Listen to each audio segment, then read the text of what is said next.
After white opens with pawn to e4, black moves pawn to e5, white develops knight to f3, threatening e5, black defends with knight to c6, and white can threaten this defender using the Ruy Lopez with bishop to b5, pinning the knight to the king if the d7 pawn pushes up for center control. This opening allows white to develop and castle quickly, but offers black many ways to defend. Although there may be a lot of theory that leads to long and complex lines, once understood, the Ruy Lopez is often a straightforward way to prevent black from gaining an opening advantage. Black most often responds to the Ruy Lopez with the Morphy defense, moving a pawn to a6 to reduce the pressure of the bishop pin. In the main line, the closed defense, white retreats its bishop to a4, and black moves its knight to f6 to target the e4 pawn. White castles, black moves bishop to e7, and white defends the e4 pawn with its rook.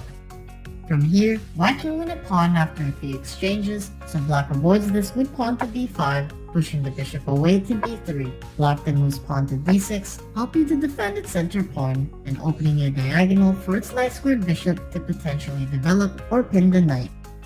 Next, white moves pawn to c3 to better control the center and to later support pawn to d4. Black now castles, and white moves pawn to h3 to prevent black's bishop from pinning its knight, which is crucial for defending the center as white aims to push pawn to d4. At this point, the closed defense branches out into many variations. For example, white may try to position its knight to g3 to support the e4 pawn and to further threaten black's kingside.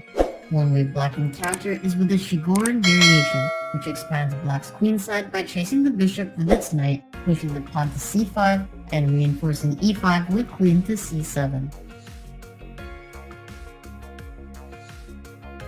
After white castles, black can threaten the bishop again using the Archangels defense with pawn to b5.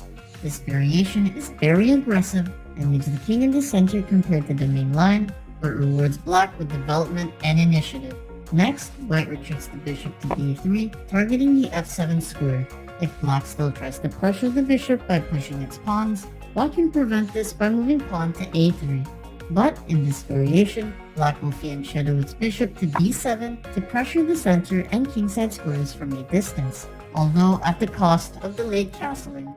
At this point, white can counterattack with a c3 and d4 pawn structure, defend the e4 pawn with its rook, or simply develop its pieces. However, with this defense, black can effectively respond against white, moving knight to g5 with pawn to d5, white takes d5, and knight to d4. Instead of white retreating the bishop in the fourth move, white can proceed with the exchange variation, taking knight at c6 and black recapturing with the d-pawn. As a result, black will end up with doubled pawns that can be exploited later on, such as creating passed pawns in the endgame. Nevertheless, even though bishops and knights have equal piece value, white has lost its light-squared bishop, its ability to pressure the weak f7 square, and black has a powerful bishop pair. White typically castles at this point, and black defends its e5 pawn with pawn to f6. Although white lost its light-squared bishop, black's kingside is now somewhat vulnerable to the queen, so black will try to exchange queens later on. White responds by pushing pawn to d4 to open up the center. Black takes it with its e-pawn, and white recaptures with its knight. Black now chases the knight with pawn to c5, white retreats its knight to b3, black now has the opportunity to take white's queen, and white recaptures with its rook. At this point, white has an underdeveloped queenside, while black has a poor pawn structure on the c-file, which gives white an advantage as pieces get exchanged. So, black should try to undouble its pawn structure, develop its bishop pair, and castle its king away from the center to keep it safe as white develops towards the center.